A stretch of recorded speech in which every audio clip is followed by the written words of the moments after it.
that's my goal these days, is just to help kids on their journey to black belt. What's it mean to them, or black belt beyond, and just having a spot for everybody here, no matter what your commitment level is, Hmm. moving forward.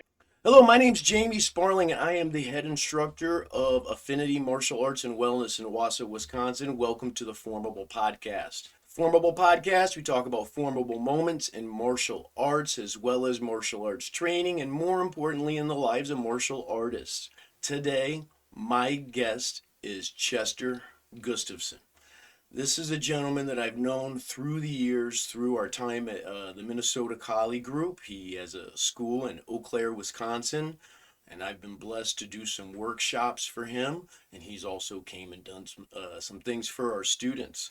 So I wanted to bring him in and have a conversation a little bit about culture and values in the martial arts and what it's like to be a lifelong martial artist like T. Kent Nelson, Chester's been involved in the martial arts since he was a kid.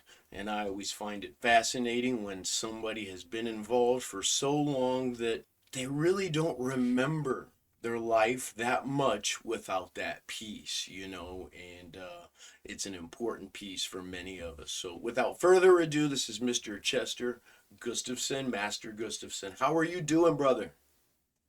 Doing well, thank you. Appreciate you having me on. Yeah, it's an honor. You've been on my list for a while, and I've enjoyed all my time when I come to AKF and getting to know your students. And I always thought the culture was great, and you did some neat things. And yeah, you've been on my list for a while, brother. It's really great to have you on. Could Thank you. Yeah, could you tell us a little bit about your martial arts journey as well as the organization that you're a part of? Yeah, thank you. So, started martial arts when I was 9 years old, and I've been with the American Kikido Federation that entire time. So, 30 plus years now. Wow. Yeah, and like any organization, it's gone through its changes of what it is and its focus in that. But yeah, so talking about life before martial arts, I don't really remember much of that. So it's been a journey, Mm-hmm. as you mentioned. Went through the belts, earned my black belt around my age of 16. I was 15, 16. Graduated high school in 2001. Mm-hmm. Moved to the Eau Claire area. Then met my sweetheart and my wife Katie. We settled in here. Did various jobs throughout the Chippewa Valley, Eau Claire area. And in best I can, and Katie and I can tell, is around 2008 we officially started AKF Eau Claire. So prior to that, I'd watched my instructor, Master Greg Garvis. Mm-hmm. At that time, he was operating schools in Amory, New Richmond, and he's currently in Hudson right now. And I was watching him develop leaders Mm-hmm. and really starting to do martial arts, not so much for the martial art, but for the character development and outcome of an individual. Today, we're continuing to hone that. Um, but that was when I first started, it's just a bunch of punching and kicking. Mm-hmm.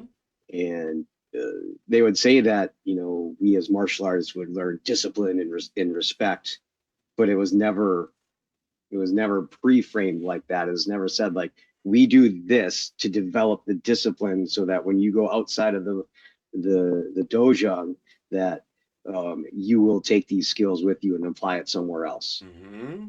It was just assumed that through punching and kicking somehow we got to be a better person. So fast forward to where we're at today, there's a lot of that connection going on where we do this because of this, and parents, this is what you should be looking for and how you can apply it outside of the academy. So That's really it's been a important. lot of what, yes, Yeah, really but important. And one of those things that everything you talked about were the benefits of martial arts, right? And quite often people they know of the benefits because of a movie that they watched, right? right? And so that's a piece of it. But a lot of times we don't talk about it as much in martial arts settings, you know. So it's like it's an expectation. We all have our own values, but I've always enjoyed our conversations because they always kind of went there as opposed to, well, the stick and the dagger does this, and maybe Pumse number one, or Right. whatever has this particular application. Yeah, no doubt. And people can learn martial arts throughout their entire life. Hmm. What we're finding out and know now is that kids' identity, who they are, what their belief is, all of this is set at a very young age. Yeah. So we have up to, kind of like this puberty time to really help kids develop who they are, what their identity is, so that when they hit this puberty stage in the middle school, BS of people, Yes. chirping and making fun and picking on each other, whether, in fun or like somebody's actually trying to hurt them, that this stuff is just, it's a shield, it just deflects right off of them. Bullies don't choose the Thinking about strong my, ones. The bullies don't choose the strong ones that no, have their head up, right? That have, been right. through those kinds of things. And I always think that's absolutely fascinating as well. I mean, completely logical though. Right. So yeah, so we're doing martial arts with that in mind to help people know and discover who they are, and they're okay saying this is who I am, this is what I believe in, you know, this is our family culture, whatever that is, the culture at AKF, and it just gets easier when you're a more confident individual, Yes. with a supportive, positive lifestyle around you to work through these hurdles of puberty and middle school and high school and transitioning into a young adult. That's the Pill song, right? Yeah, yep. Right? It's I the remember at your academy getting ready for workshops and whatever, and the chime of about every 90 seconds, somebody would enter the dojo and yell Pill song. yeah, and so that's the Korean word. We're a Korean-based system, so it means certain victory. And I sometimes just sum it up as like we win, and so my students use it as a pre-frame in and out of the door. We're here to win. Coming in, we're going to win on our way out, and it's kind of our battle cry when things are getting tough on the mat. We'll yell "Pill Song," and then they return a "Yes, I can" after that. So That's beautiful, it's brother. it's really great and uplifting. Mm-hmm. Is that something that is I guess what I'm trying to ask is your academy AKF is really focused on the leadership. Is that the That organization as a whole? And yeah, I also know that you do a lot of individual coachings with different people. You study with a lot of different people, both in the martial arts business world and in the martial arts. So, leadership has been this blanket term for the last 10 years. So it's almost like where we started off with, like, yeah, you're going to learn discipline mm-hmm. and respect by punching and kicking. And then all of a sudden it's like, oh, well, leadership, I don't know, a buzzword or a trend, so just by throwing you out in front of a bunch of people with no teaching abilities, no practice of it, and now we're going to call you a leader, right? You're So leading something. we've It might we've just not be. right. I mean, when I earned my black belt, it was quite literally just, you're now teaching. You go in front of the class, and it's like, well, how do I teach? And Master Garvis went, teach like I do. And so then I was Mm-hmm. up there as the, tough first degree black belt, just screaming out, Korean language and numbers, and assigning push-ups to everybody who didn't do what I wanted them to, because I didn't set it up for them to be successful. Mm-hmm. Um, so we are very distinct in how we set up this process. And it's, you come in and you learn basic martial arts skill, and we start going through our life skills: courtesy, humility, integrity, etc. And then as you move through the belts, you become a student in our leadership program, where we then go through those individual life skills more deeply, right? And then the next level is our SWAT team, special winning attitude team. And these guys are working just to be role models in my class. You know, all right, we're gonna do some punches here. Johnny, come on up here, right? Horse stance, arm back, right? Good. Give me 3 of your best midsection punches, right? And Johnny goes 1, 2, 3. Can everybody look like Johnny, right? So we deal with not deal with, we cater to the kids here. So Sure. we start about age 3 and work up from there. In our bread and butter is between kind of that age of 5 and 9 when people join us, and they stay then through their teenage years. Very few, so going back to that whole puberty thing, very few, 13, 14, 15-year-olds come through walking my door brand new saying, I want to do martial arts, because they're already too cool for me. And also they already have their other activities likely going, and they've found their passion and what they want to be involved with for that period of time. To answer, how does the American Aikido Federation as a whole do it? This is where they're unique. We're obviously under their organization, but as long as our black belt candidates show up with a set of requirements that is needed, we're allowed to get them to that point in our own fashion. Okay, yeah. And so we all teach differently and have different ways that we do that, and different things that we focus on. That's what I really love about it, because we were able to continue to evolve and grow and make Aikido what we want it to be within our academies. But as a whole, we have that group of movement and purpose together. That's a beautiful thing. I really enjoyed going with you and seeing the black belt tests and the event that we went to. Me and my wife still talk about that. When it came down to the weapons, everybody had a different weapon, right? When they were doing their forms. Right. And I thought that was really, really neat. Almost a way that Yeah. people could express their personality by choosing the weapon and the weapon form. Like one young lady had the Japanese fans. Right. And it was very elegant and very cool, and you just don't see that all the time. So that's No. very neat that you have a traditional based system that allows you to be able to be eclectic for your students. It's awesome. And that's as far as us, especially, like, we're trying to continue that creative environment. When I started, I was told what to do. I mean, probably up until my second degree black belt, it was a lot of like, these are the requirements. This is how you do it. When you perfect it, then you get to test your next belt. So now, instead of me saying everything that we're doing in class, I'll just set up a base drill. So let's go off of those punches that we did earlier, right? Johnny demonstrated those 3 punches well. We do a drill, maybe 10, 20 punches. All right. And then we'll face a different direction, right? Then we'll get a partner and we'll do some type of challenge against one another. Then we'll grab a pad and we'll hit the pad, right? And so we're continuing to rep this punch, but it's not just standing in a spot, on the mat and doing it 50 times. We've punched 50 times. We just did it slightly different, right?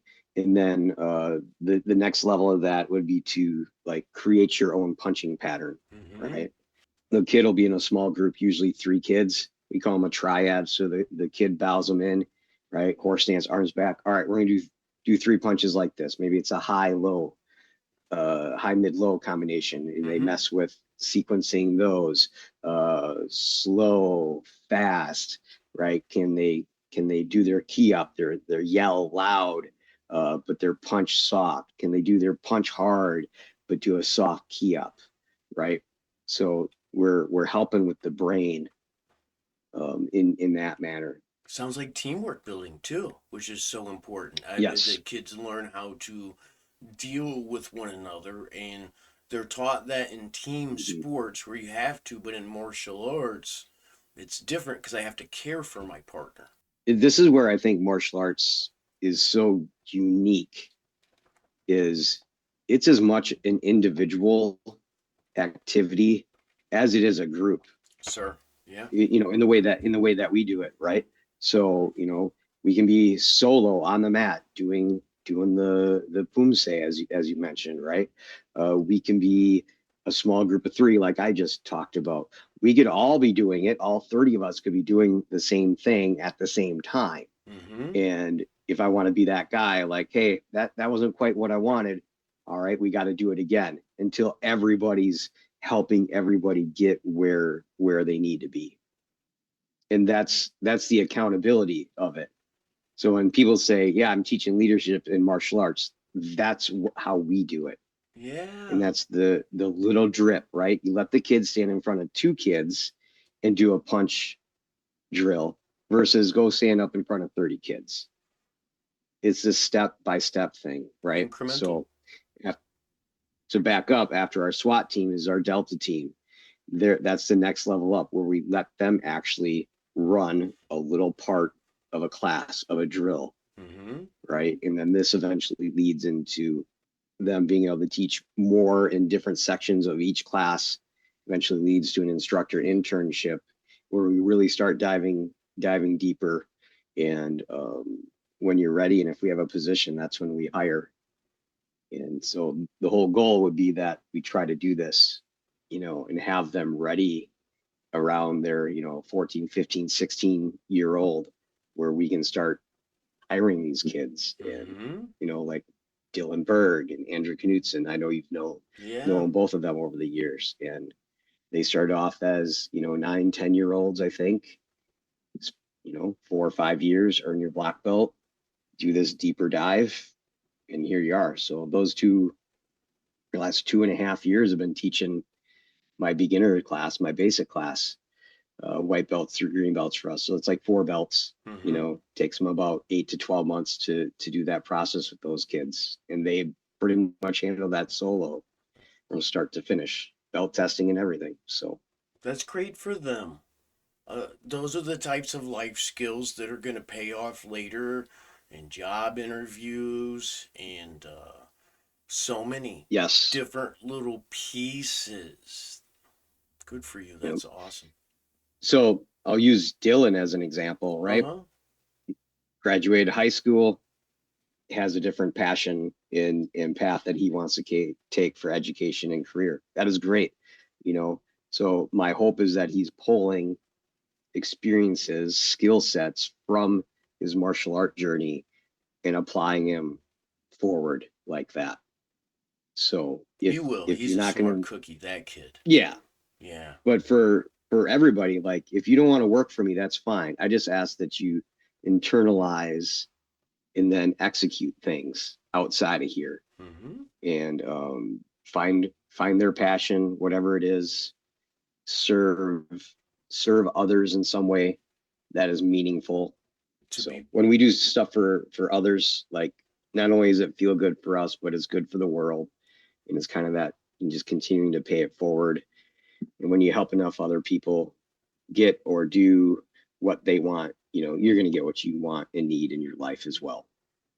Not my quote, some Zig Ziglar thing, but that's the whole kind of thing that we try to do. It's all right. You put a little Chesterism with it, brother, and it's okay. It makes sense. I like it. And it is, well, it is so important. And as you know, in my martial arts background, I didn't go to a lot of traditional schools, right? So I really enjoy being able to come to AKF and see that piece of how you do it and how the students grow. I've seen Dylan grow, and I've been able to just talk with Dylan more than the other gentleman, Andrew, but they were Right. both exceptional. Really, really neat. And if nothing else, man, being change makers, I mean, it's kind of where it's at. Money's great, but we're not going to take, we can't take it with us. So, Hmm. Yep. So that's my goal these days, is just to help kids on their journey to black belt. What's it mean to them, or black belt beyond, and just having a spot for everybody here, no matter what your commitment level is, Mm-hmm. moving forward. So Oh, yeah, we put a good head on their shoulders before they graduate high school and are actually adults, which both you and I know. I didn't feel like I was an adult until probably, I don't know, late 20s, early 30s, yeah. kind of thing. So Without a doubt. Well, can I ask you a question? Well, that's why I had you here, so I might as well. No. Uh, when you think of a black belt, okay, what do you think of for Chester? yeah, so this is where like the pure skill martial artists, the hardcore guys, Mm-hmm. like how can you be a black belt when you're, 10, 11, 12?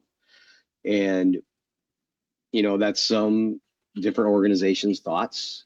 And Mm-hmm. and I'm okay with that. I think each organization can have what their black belt represents. And so Absolutely. for AKF Eau Claire, it's about it's a time commitment. For us, it's 4 to 5 years to do that process. And it's who you were when you walked in my door and who you are now as a first degree black belt, right? Just point A to point B. After that, we start looking, at least me, I start looking a little bit more martially Mm-hmm. because they're older. They're usually that young teen, right?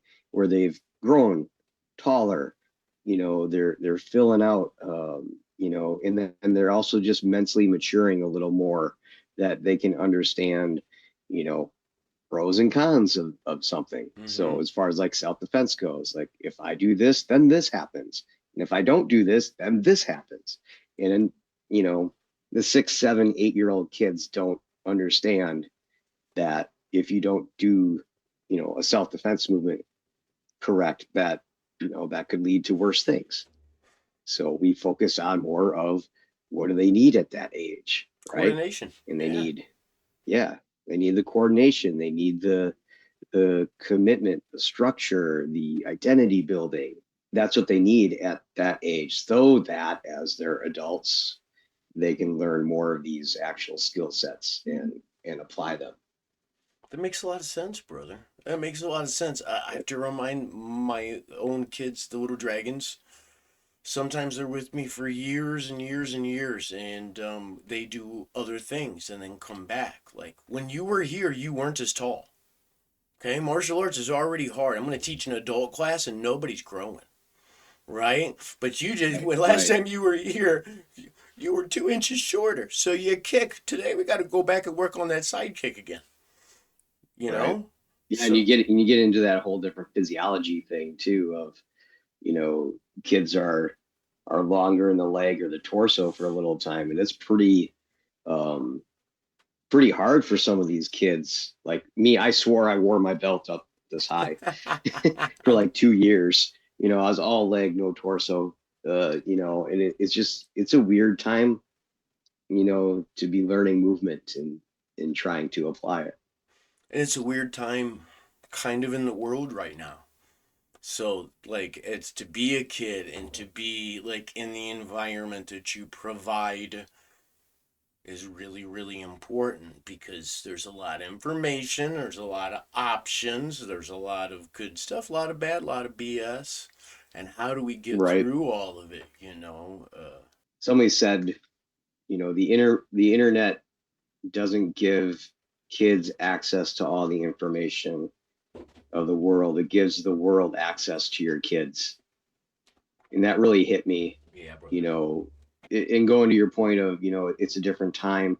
Kids are exposed to things that they shouldn't be exposed to way earlier than ever Mm-hmm. before, because it's all just right there. So, you know, I don't want to be saying protect or shelter, but be wise in what you allow your kids to be around and watch and influence. And even them just looking over your shoulder at what you're looking at, Mm-hmm. sometimes then that question comes up. what's that all about? And you're like, you're right. So, Absolutely. We have to be mindful so, what those little minds kind of check out and whatnot. And you're building a recipe for them to be able to decipher the information a little bit better with a little bit mm, more courage, maybe a little bit more they know who they are as opposed to somebody telling them. So that's really important, that confidence piece. yes. And again, so I'm gonna route this back to people being comfortable with who they are. Mm-hmm.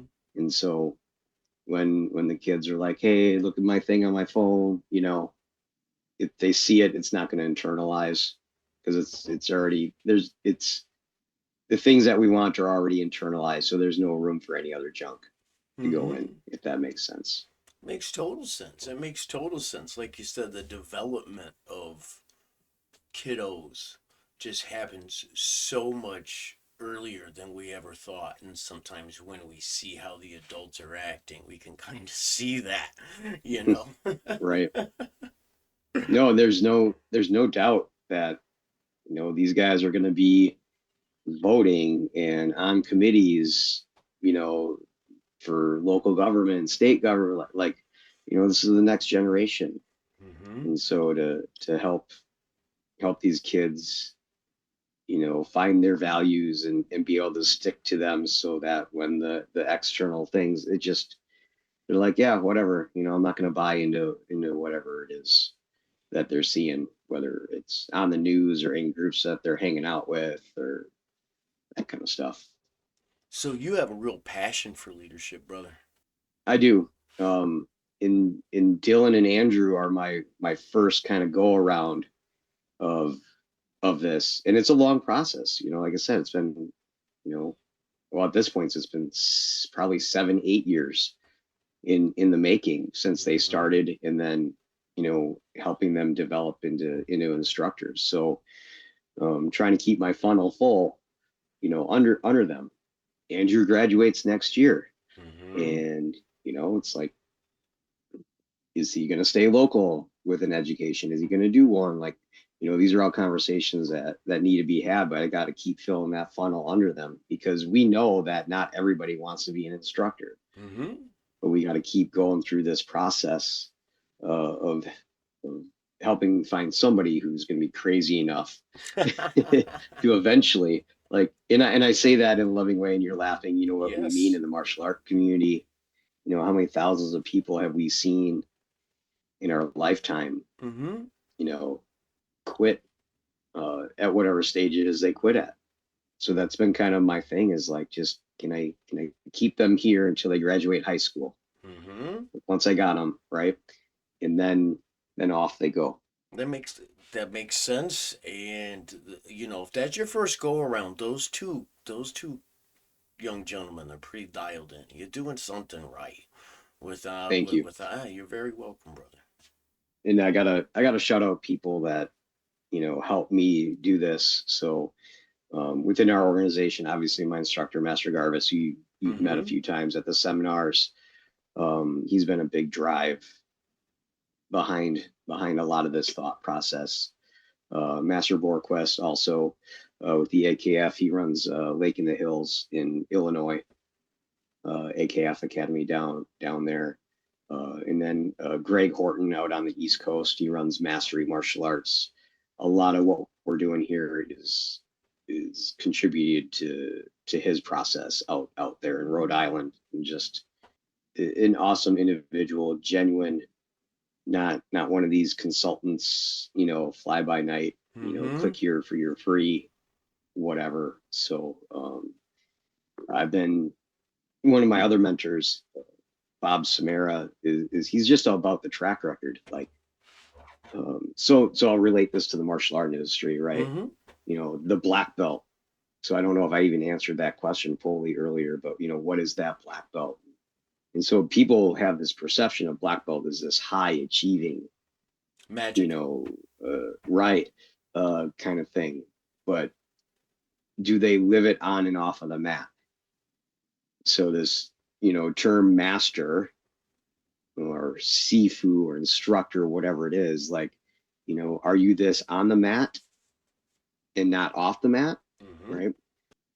What I'm trying to get at is, a lot of things are just lip service, and it's communications of things that they haven't actually dug into and developed for themselves and done it themselves. It's like, oh, this is really cool. Hey, Jamie, you should do this, but I've never done it. Mm-hmm. So looking at a track record, that's been a big thing for me. I just look at people's track records. That's really great that that company did that result that you represent. But what have you personally done with the company, kind of thing, Experience versus right? opinion, brother. I'll go for Yeah, experience all day long, right. and opinion is it's cheap. It is. So needs to be more genuine people out there, which is what I hope we're helping to create. For sure. And we all go through stages of life. So at different times in my life, I've been very unseafoodly, as Yeah. different, different stages of life, But I think it's important that we take those titles because they mean something and try to honor it as best we can. Yes. Yes. And yeah, what you're kind of talking about is that imposter syndrome Mm-hmm. kind of thing. I know I had it when I earned my master's rank. This probably didn't happen this way, but somebody said Master Gustavson, and I went, "Oh, hi, Whoa. that's me."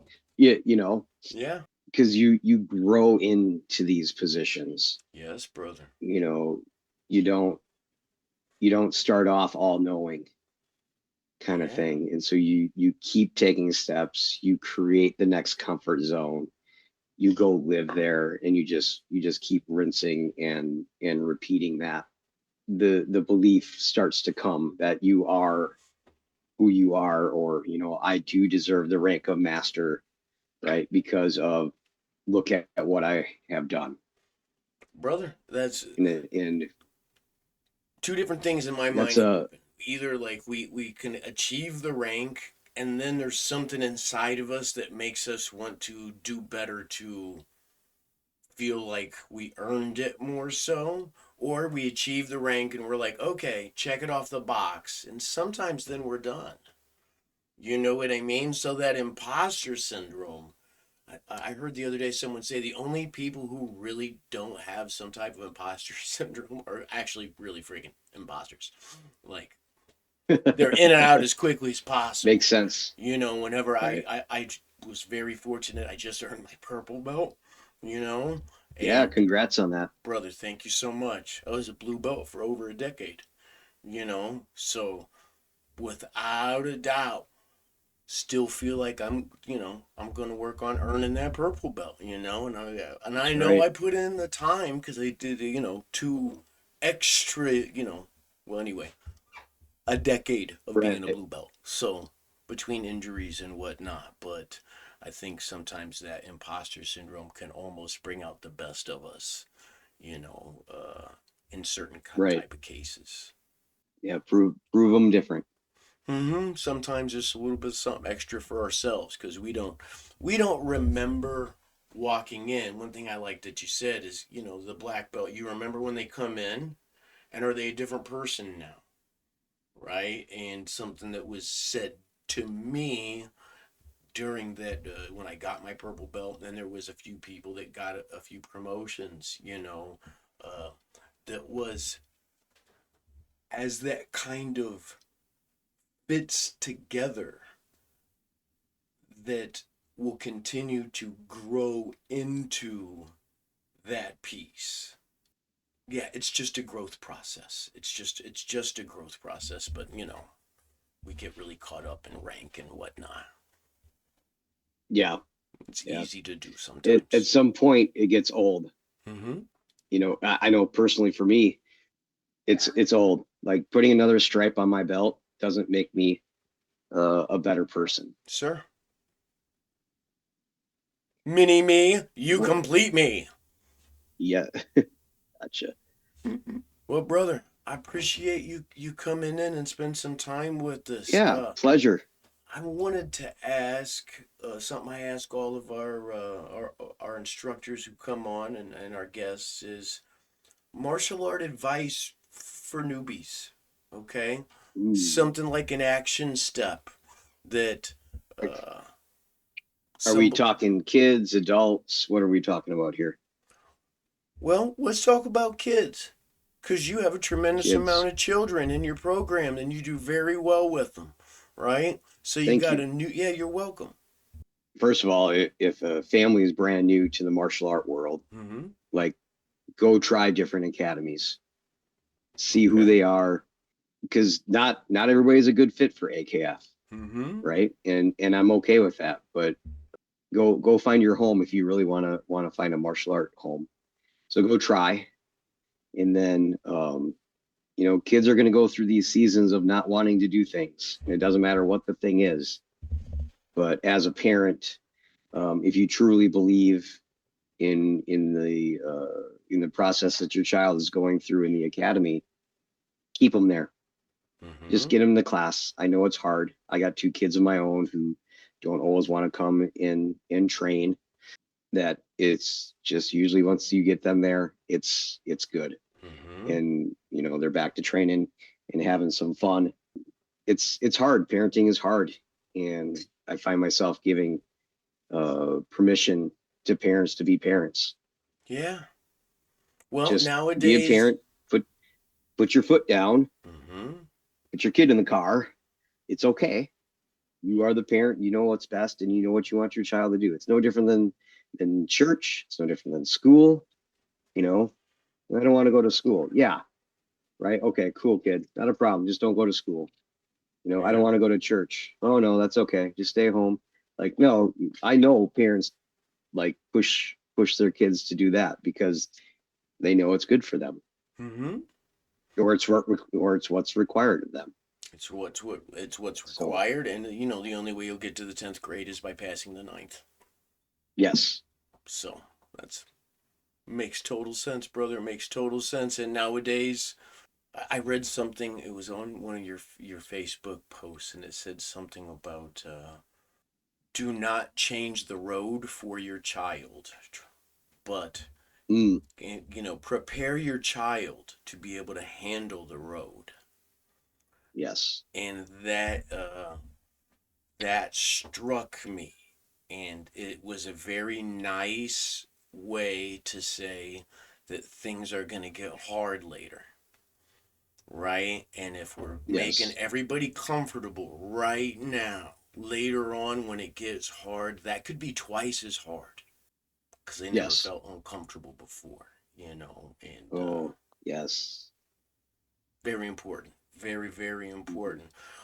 Also, do you have anybody that you could recommend for the podcast? I know you were talking about Master Garvis earlier and how much he influenced you, and he came Yeah. from that old school where you did stand there and tell everybody to punch a certain way. That's the way Yes. everybody was taught at that time. I'd love to Yep. have him Yeah. on the show. I think he's a Yeah. That'd fascinating be guy. that'd be my one suggestion for Great. you. Uh-huh. So Well, he might have yeah, been he's on my been he's list been a already because you've been already introduced me, and mm, I've enjoyed what little conversations I've been able to have with him. So yeah. I owe a lot to that man. He's a big reason why I'm here today. Um, Instructor, kind of father figure through the years as well. So, and just to give you an idea of the respect I have for him, I still have a hard time just calling him Greg yeah. in informal situations. Like, Hmm. um, I yeah, understand. I'm just saying the respect is so there for that man. So, Yeah, there was a time too where people in my life, the old school, they would have titles, aunts, uncles. You just didn't call them, "Hey, Bob." And that's something right. that sometimes I think is missing, is just a piece of that. I would have a hard time as well if with Guru Steve Fristo, not saying Guru. And sometimes which after 15 years I finally got it, but for the first 5 years, anytime anybody said Sifu, I was pretty sure he was in the room, and I was like, "Where's he at?" Oh, that's me. Okay, all right.